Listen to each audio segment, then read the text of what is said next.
രാവണോ മാനുഷാദന്യൈഃ അവധ്യത്വം തഥാനുജഃ നിർദേവത്വേച്ഛയാ നിദ്രാം കുംഭകർണോ വൃണീത ച. രാവണൻ താൻ മനുഷ്യരാലല്ലാതെ മറ്റാരാലും വധിക്കപ്പെടരുത് എന്ന വരം യാചിക്കുകയും കുംഭകർണൻ നിർദേവത്വം എന്ന വരം ഇച്ഛിച്ചുകൊണ്ട് നാക്കിന് പിഴപറ്റി നിദ്രയെ വരിക്കുകയും ചെയ്തു. വിഭീഷണോ വിഷ്ണുഭക്തിം വവ്രേ സത്വഗുണാന്വിതഃ തേഭ്യേതാന്വരാൻ ദത്വാ തത്രൈവാന്തർദധേ പ്രഭുഃ.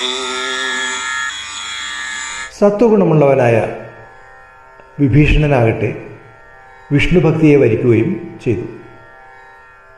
അവർക്ക് ഈ വരങ്ങളൊക്കെ കൊടുത്തിട്ട് ബ്രഹ്മാവ് ഉടനെ അന്തർധാനം ചെയ്തു. രാവണസ്തു തതോ ഗത്വാ രണേ ജിത്വാ ധനാധിപം